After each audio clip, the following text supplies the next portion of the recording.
Good morning. It's Saturday, June 29th, and based upon President Biden's performance on the debate the other night with the thumpering and bimbering and all of the stuff, and he couldn't get his act together, he wasn't a solid candidate, and he looked like and acted like an old man.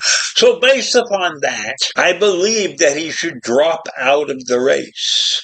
But here's the problem. I went searching for viable candidates to replace him, and I honestly could not find anybody on this list who I think could step up and win the presidential race as a Democrat.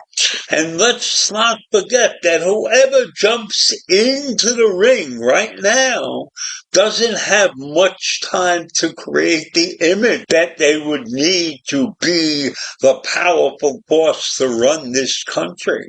So I think that we are stuck with Joe Biden, and I don't know how that's going to react after his performance on the debate stage the other night.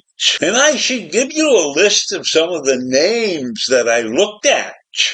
These are prominent people, but I don't think they have the zip and the talent and the necessary talent to be the president. And leading that list, of course, is Kamala Harris, and I don't think she'd be good as a president.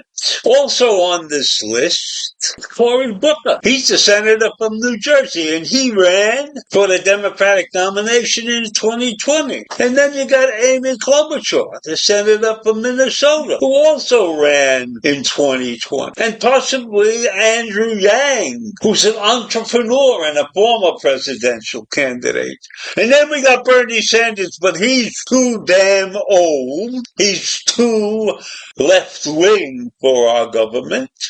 And maybe Elizabeth Warren might fit the bill. She's a senator from Massachusetts and a former candidate in the 2020s. And then you got Gavin Newsom, the governor of California, and he's been a popular figure in national politics, but I don't think he can carry the weight. And then there's Pete Buttigieg, the mayor from South Bend, who is now the Secretary of Transportation in the Biden administration, and he gets a lot of publicity. And he's been all over the world doing things for Joe Biden. So he might be viable, but I don't think he's popular enough. I don't think he's out there and has the national attention that a candidate really needs, even though he's a well-known figure. And then maybe we have Michael Bloomberg, who's the former mayor. He's the former New York City mayor, and he did a great job as the mayor. He had 3 terms.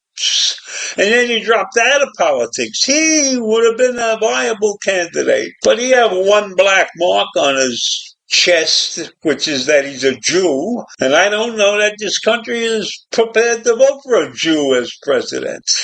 So all in all, I don't see any viable candidate out there that's going to jump into the ring and bail out the Democratic Party if Biden isn't running. So we have the Democratic Party stuck in a conundrum, because if they have to stick with Biden, they have to figure out to make him steady and to get him into positions where he reveals the strong side that I know he has, but he's an old man and he's pumpering.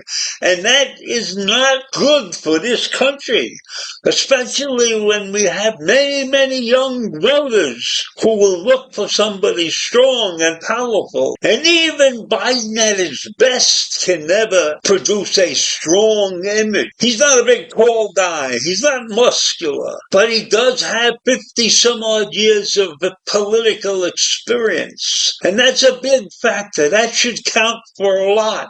But I don't know that the people who vote in this country necessarily count that for anything. Because if they want to disregard him because he's old and he's pompous, they should also consider the fact that he surrounds himself with people who can do the job.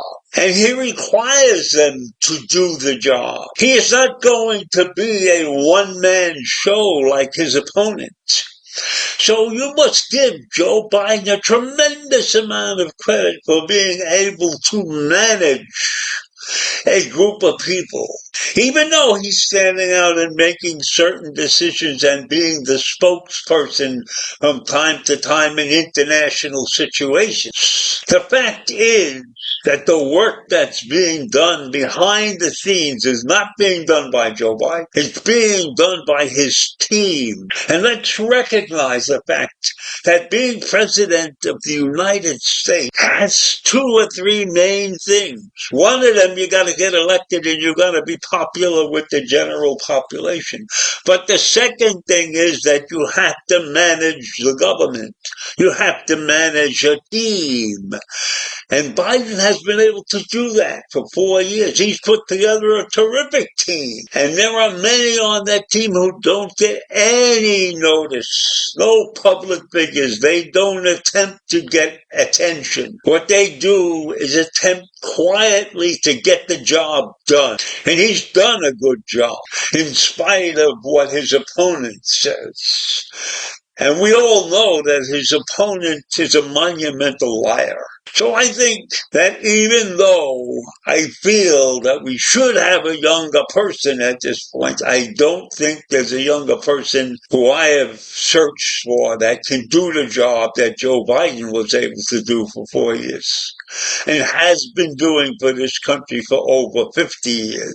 So I think if we have to stand by Joe Biden, we could do a lot worse if we run away from him. So I think that's the situation that we are in. And we must recognize that situation, and we must be prepared to support Joe Biden 100% at this point, and let him continue to get the right people to do the job. So I leave you with that this morning. Have a great day. Bye.